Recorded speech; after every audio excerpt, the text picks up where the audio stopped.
Greetings and blessings, everyone. James Thomas from Bluestar Spiritual, and this is episode 2 of the Seeking Spirit podcast. I do need to say that I do apologize that we did not upload another podcast this last Sunday. We've been very engaged with friends who have just moved over from New Zealand, and I didn't have an opportunity to record something, but this will be coming up on Sunday, and we're very excited to have with us Deb Flanagan from the Brisbane area. How you doing today, Deb? I'm good, thanks. James, how are you?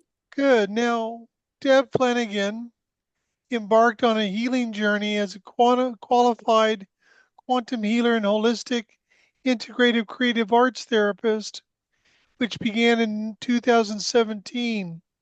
And she was driven by a search for a deeper meaning in life, which is it's very common for many people.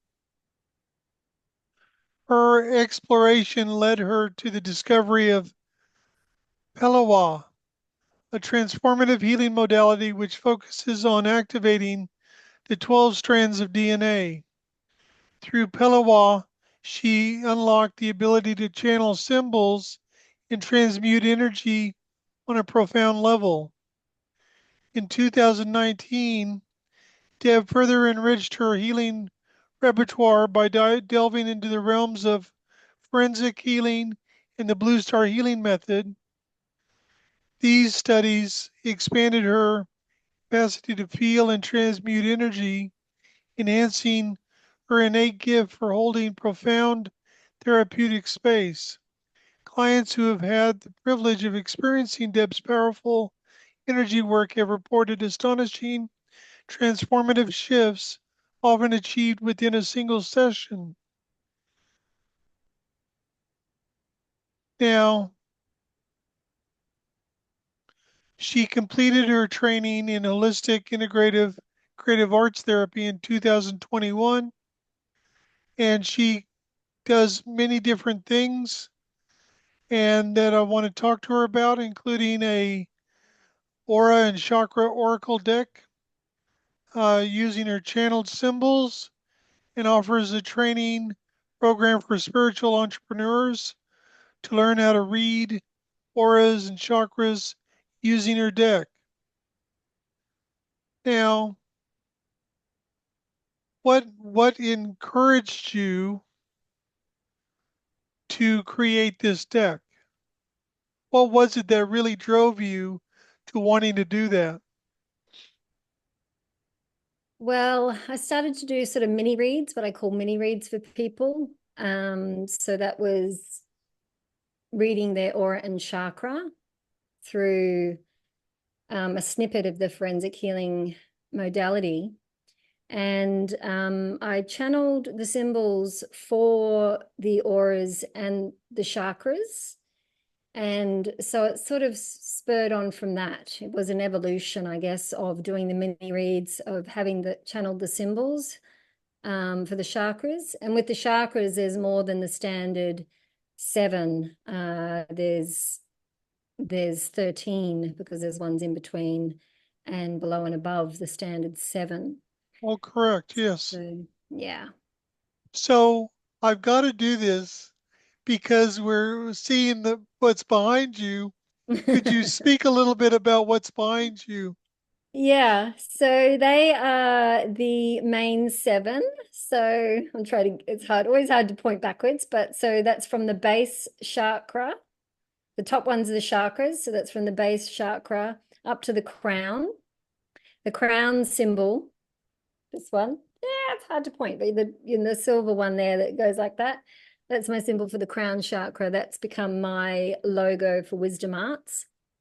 The ones at the bottom, which are probably a little bit hard to see, a bit reflective, they are my symbols for the auras. So that was kind of the starting point that I painted the chakras. I asked to receive the symbols for the auras, and yeah, I've created my own symbol deck which also includes additional chakras as well. Now, does it take a long time for someone to learn how to use this deck? No, it is a self-paced program, and if people know how to muscle test, then the process is very easy because on the back of each card there's a list. There's a list of items 1 to 10. So basically you muscle test. Um, you muscle test 1 to 7 for the aura, and then you muscle test 1 to 10 to get the detail on the back, and then you do the same for the chakras 1 to And 13. can you explain what a muscle test is? I can. So muscle testing is a bit like, well, it's basically a kinesiology tool, and anyone can muscle test. Some people find it easier than others, and it's very important that you're hydrated to muscle test, to test accurately. But there's multiple ways, and through my program, I teach people 2 techniques on how to muscle test. The 2 techniques that I use the most and I find the easiest to use. I'm not qualified in kinesiology, but I am qualified in forensic healing. And through forensic healing, I learned how to do muscle testing. And now I kind of have my own way of tuning into the body to also feel that energy. So I can't read or I can't see auras. Some people can see them, but I can feel them. I can feel energy. I don't see auras and chakras. So I guess also this deck was created as a tool for other healers that may not have the gift to see auras, but they can then find out what's going on either in their own energetic field or their client's energetic field through this deck. No, I understand that because I don't see squat. Yeah, I don't see either. Yeah. I wish I did. I wish I had that ability, but I don't when it Actually, comes to I auras. used to. Ah, I remember here in Cairns, uh, in the early days when I first came over here, I went to the Cairns Spiritual Center and I participated in a group meditation. And then I thought something was massively wrong with me because at the end of the meditation, the person guiding the meditation asked for people to share what they saw or heard. And of course, I didn't see anything and didn't hear anything. So I thought something was wrong with me. And then I realized I'm a feeler and a sensor.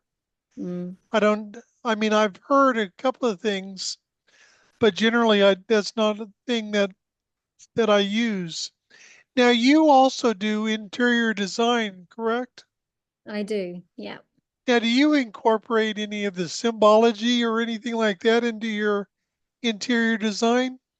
I haven't done a lot of that. I guess I did gift a print of my womb anchor code to another healer, and it's very interesting how her journey has evolved since she received that symbol, and it's quite a powerful symbol to have in her space.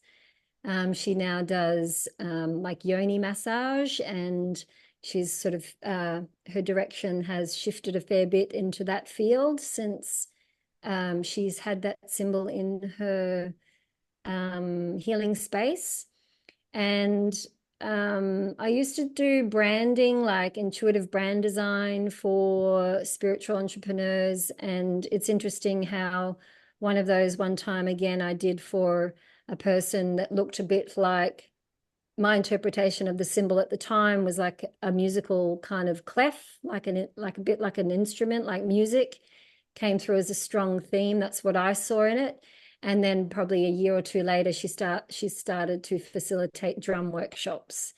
So the symbols can be incredibly powerful, but to answer your question, I haven't really. I've dabbled in the idea of textiles and things, but I've headed down more into the more healing side of doing the orange chakra readings and also a spiritual game that I've created. So, can you please speak a little bit about this game you've created?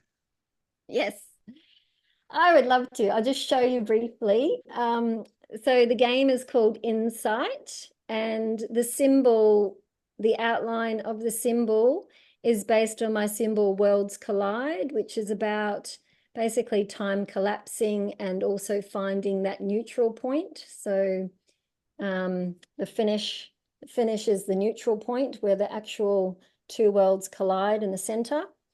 So this is based, as you can probably see, is also based on my symbols for the auras and the chakras, and it is based on the client's journey through the game, or the participants' journey through the game is very much about discovering about their energetic field and their intuition, and each step they're learning something a bit about themselves. So it can be a little bit triggering because sometimes it brings things from the subconscious up to the surface to be healed. But throughout the game, there's various tools, healing tools. Some might be tracing symbols, some might be tapping, some might be affirmations. There's various ways to release that energy throughout the game. And what's the maximum number that can play the game at one time? Currently, it's set for 8 maximum. I've only played a maximum of 6 so far, and I have facilitated the game both online and in person. So I've facilitated the game with people in the UK, people in America, New Zealand, all over the world. So it isn't just a in-person affair. It can be done online, and it works just as well online as it does in person. The only thing is I have to move the pieces. I have to move the pieces, but they can throw the dice. I like them to be in control and have their own dice that they throw when Now they playing the. can actually purchase this game from you, correct? No, it's not. I'm not really looking at. It's still like the game's developed enough to play at this point in time. I need to look at the next steps in regards to professional manufacture. But my intent is that people become trained facilitators in the game, because I don't want this is not a normal board game to stick into a shop and purchase, or stick into a crystal shop or whatever to purchase. It is very much about learning how to facilitate the game, how to hold space. Predominantly those people that would be drawn to the game are either on a spiritual journey, or they may be spiritual entrepreneurs or healers already. So the intention is that they need to be either registered with a organization such as IICT, or insured, like already be a healer doing this sort of work, and then get a portion of training, or they'll need to do training with me for a longer period of time. So they've either done some work or some of my previous programs, or they'll need to do a 16-week program to then be able to facilitate the game. So That's you kind of are where I'm currently headed. looking for facilitators, or is that going to happen once they are able to have access to the game themselves? Yeah, so at this point, I'm still finessing what the structure of the training program looks like. Okay. Yeah, so I'm still finessing that. I will be looking for intake and hopefully launching around about February, giving me time to, manufacture the game professionally at a level that I'm kind of satisfied with. So there's a bit of research and work to go behind all that. And yes, I am looking for people that are interested in facilitating the game, that have either ideally, healing in the healing space already, or willing to do a program with me prior to doing the second half of the training component for facilitator training. Now, just so that everyone knows, the links for you to be able to get a hold of Deb will be down in the description underneath the video, Thank because you. I've got all the links, and they'll be listed in the description area Mm-hmm. of the video. Okay. So what is the what is the driving force for Deb Flanagan? Oh, that's a good question. Um, I think the driving force ultimately of what I do is the symbols, and I feel that that is my soul calling. The symbols are a part of assisting humanity to evolve. And even now, I'm still learning about the power of these symbols. And certain people can see much different things in them, or even teaching me things that are in these symbols. So, in my mind, I feel, not in my mind, but in my spirit, I feel, in my soul, I feel that that is my soul purpose, my soul calling, this game, these symbols, and they help in the evolution of humanity in the really broader spectrum of things. And I'm really helping those that connect with me, I'm helping them on their path, shall we say. So um, it's they're learning a deeper part about themselves that is coming to their awareness to be released or to be integrated. And the symbols can help to do that on a subconscious level. Okay, so like out of curiosity, are you going to be offering, or is it your plan to offer, or are you currently offering where you like you mentioned that you do branding for Mm. some people and stuff like that. Now, do you also do individual symbols for people?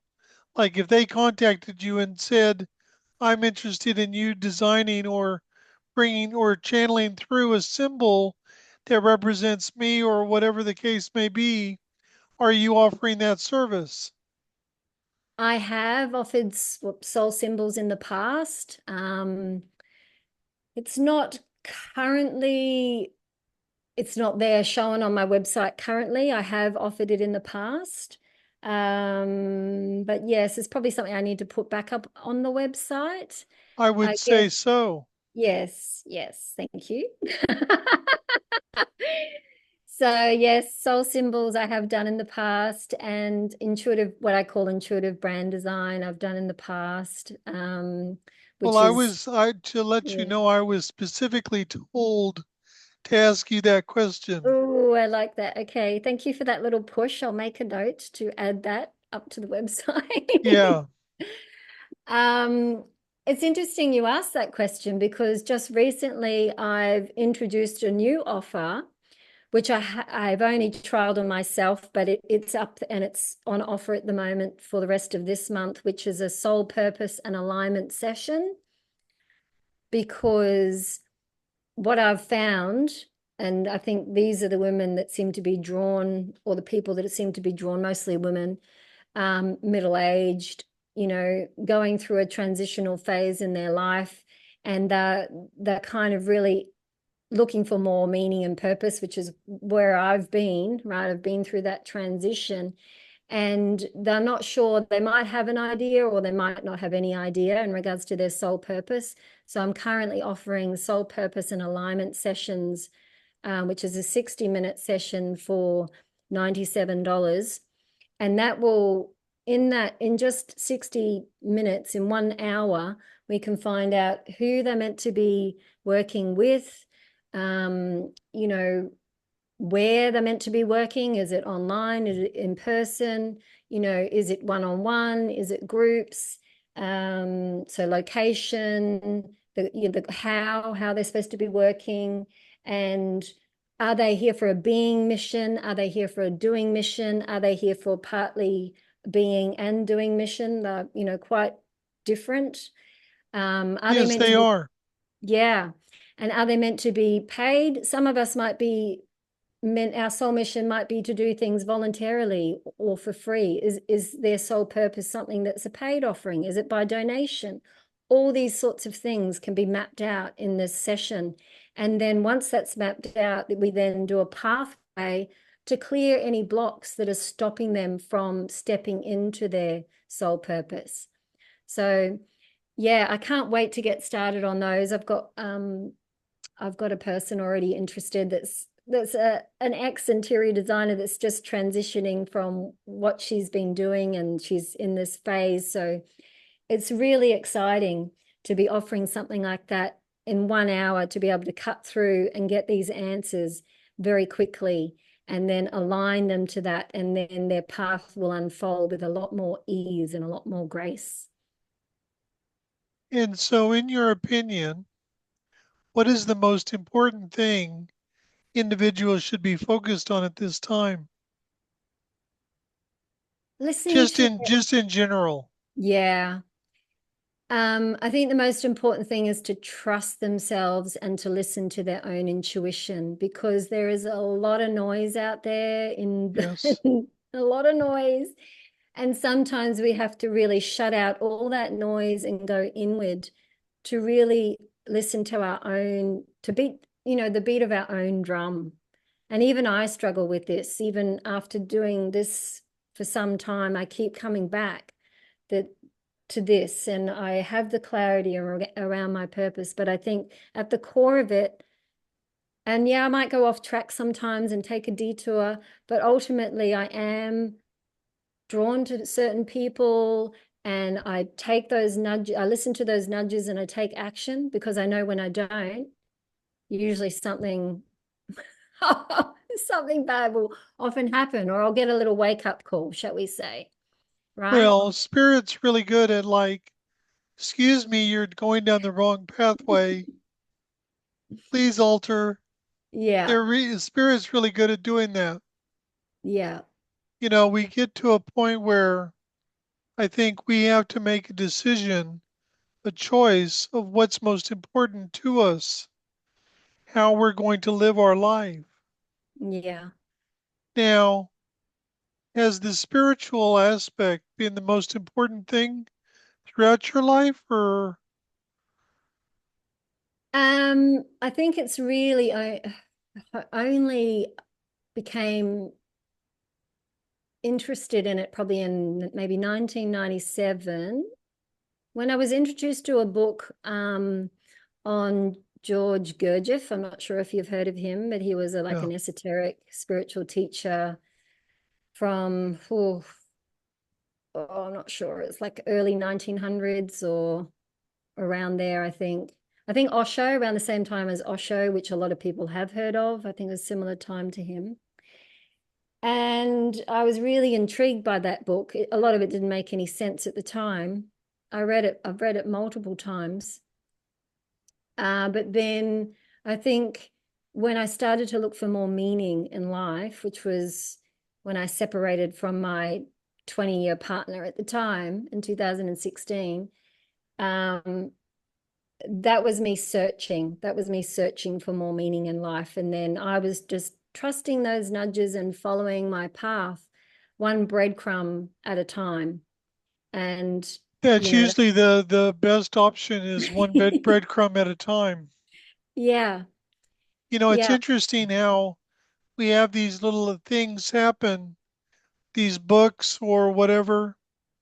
For me, it was like Out on a Limb with Shirley MacLaine, okay. January of 1987, two parts on two different nights. And it just so happened that the first night it was on, so part one, that afternoon, I saw my grandmother stand before me, and she had been passed away since the end of November. And this was now mid January. So I know that, we're guided to different books, things of this nature.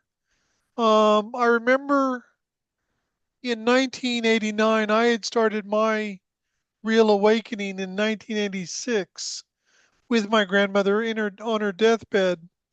But in 1989, I had gone to Tacoma, Washington, and I found a book on channeling. And it was kind of different because it had channelings from a multitude of different channelers, different beings. It wasn't like one conducive or cohesive channeled book. Hmm. And as I said to you before we started recording last month, was my 35th anniversary of being a channeler. Yeah. I've been channeling since August of 1989. Wow. And it's like, it's just amazing how things progress. And it's like, I've seen your symbols. I've met you in person. I've seen your symbols in person, and they are extraordinary. And I believe that it would be good to,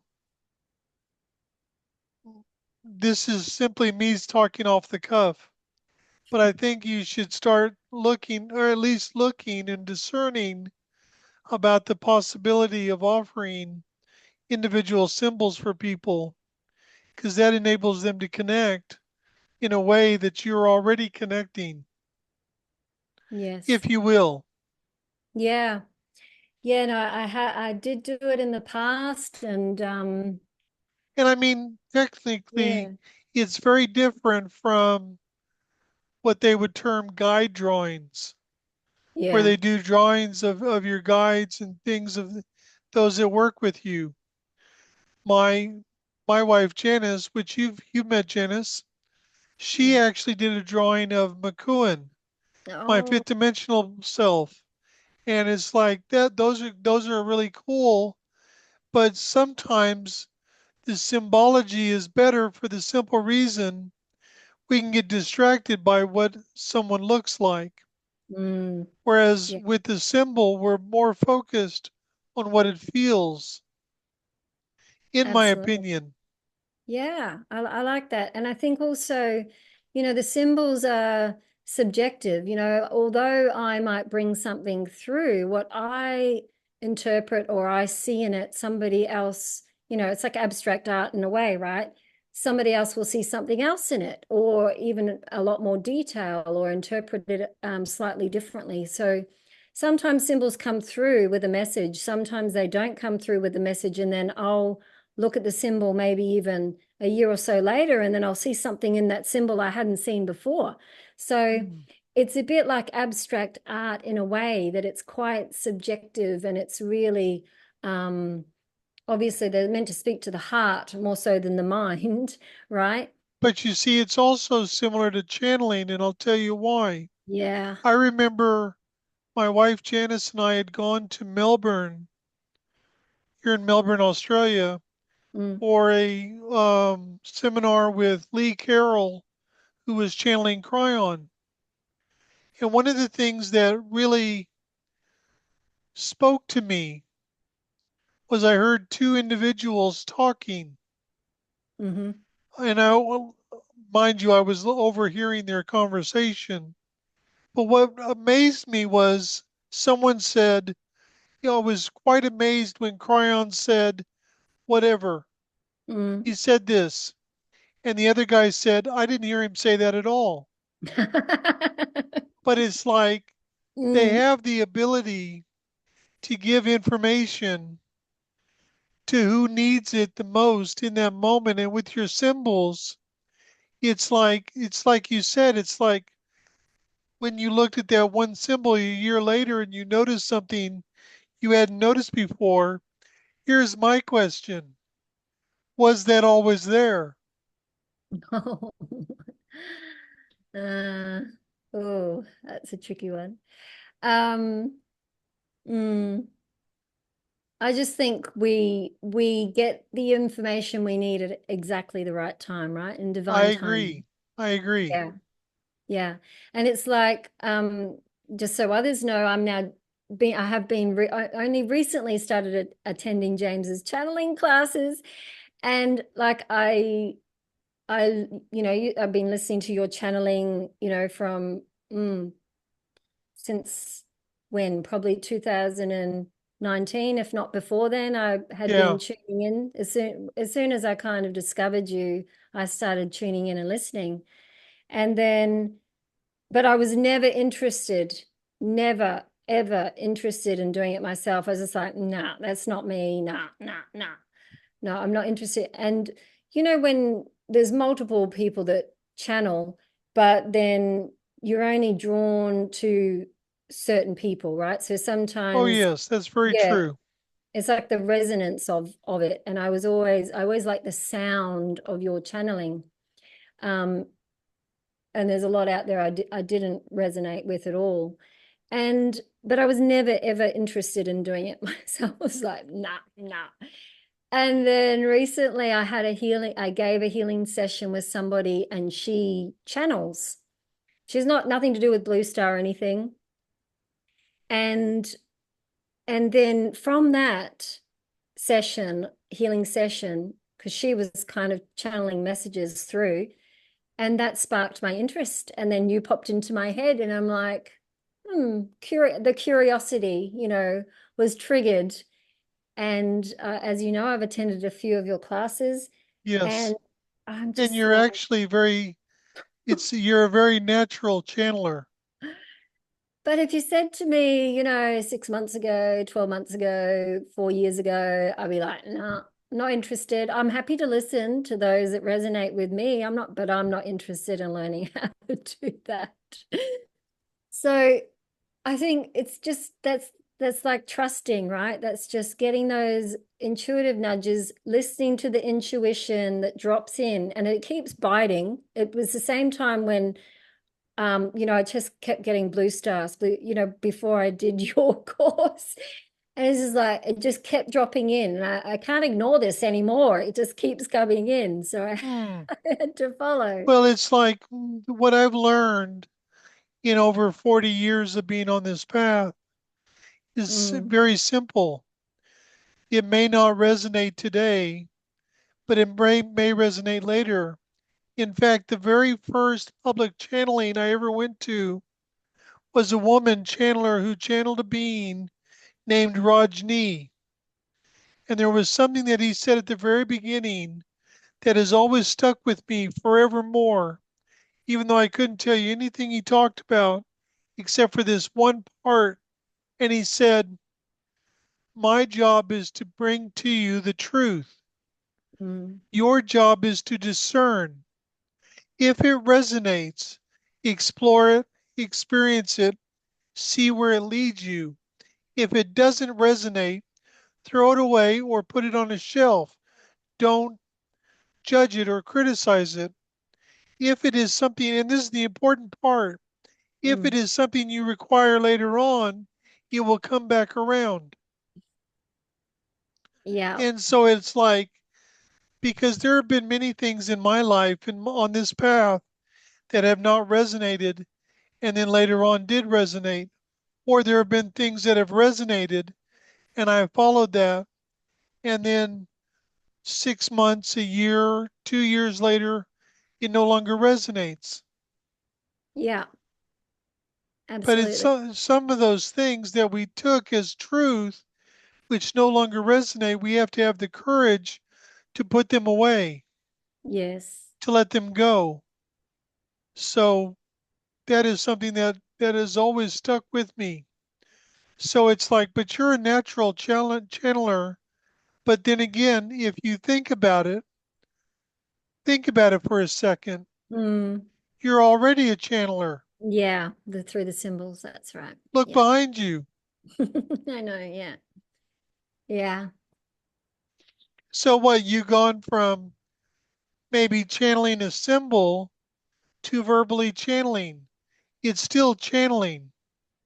When you do a healing, you're channeling energy. You're channeling the healing energy or whatever energy that's needed or required. So to finish off this interview, I would like you to state what services you actually offer. Oh, okay. Well, as I mentioned before, there's the soul purpose session at the moment, which is a 60-minute session. And that's Um, $99, right? 97 for 60 Nine, minutes. Yeah. $97. Okay. Yeah, so that's just for that will go up to 197 because I believe that's going to be super powerful and beneficial. But for this month, it's $97 while I'm introducing it as a new service. I I have done quantum healing sessions before. I've actually taken that off while I've sort of been focusing inward on myself. So things have been evolving and developing, and I've also needed to spend some time on my own energy. So I've kind of taken that off, but I have offered quantum healing sessions, which are normally 90-minute sessions. And I'm just creating my own manual. So things are shifting at the moment, right? I'm changing the format of how I do things. So again, this is an evolution of my journey of the past It's 7 got to years. be, it's always got to be an evolution. Yeah. So things are shifting up. So I work a lot quicker than what I have done, and just the format's a bit different. So I have offered quantum healing sessions. It's not up there at the moment because I'm focusing on the soul purpose sessions. I can do intuitive branding or soul symbols. Obviously, the focus is also on the game. So I facilitate workshops or the game one-on-one or as a group. So if you want to be a host, for example, if you can gather 4 people, if anyone that's listening to this can gather 4 people, we find a time that suits you. You as the host don't have to pay. Your 4 other participants would pay to play the game, and then we play the game online, which usually goes for anywhere between, on average, say 1.5 hours, depending on how many, depends on how long the game goes for. And what But is the typically, cost for that? the cost for the game is $50 per person. So, yeah, but as a host, if you gather the people, you don't have to pay. So at the moment, I'm yet to schedule future workshops because again, I'm in the back end doing a lot of building on creating of things. But my door is always open for invitation for people that want to be hosts to host a game. We find a time that works for you and your friends or whatever, and then we play the game. And it is a very unique experience, but there's a lot of testimonials on my website for those that have played the game, and everyone's usually or always astounded with how accurate the game is for reading their current energetic field. So it's not dissimilar to doing an orange chakra reading, but it's doing it through playing a game. So it's a much more interactive and interesting way. That Um, sounds very intriguing. yeah, it's a lot of fun. It's spirituality with a twist. Twist is always a good thing. Yeah, yeah. All right, like I said, everyone, you'll be able to reach Deb through any of the links that'll be down below in the description area. And please understand that this is the first of hopefully many different interviews that we'll have moving forward. I want to thank Deb very much for being my guinea pig, being my first interview on this podcast. I Mm. thank you for your time and energy today. Anything you'd like to say in closing? Oh, just thank you, James, for this opportunity. I really appreciate you asking me. And yeah, as always, just I guess the best tip is just trust your intuition, follow those little nudges, take action on those nudges. I agreed. So Yeah. I give everyone my blessings and peace and love and light, and have a wonderful day. And we'll see you on the next episode. Tosha katiya taratama kia taratamate.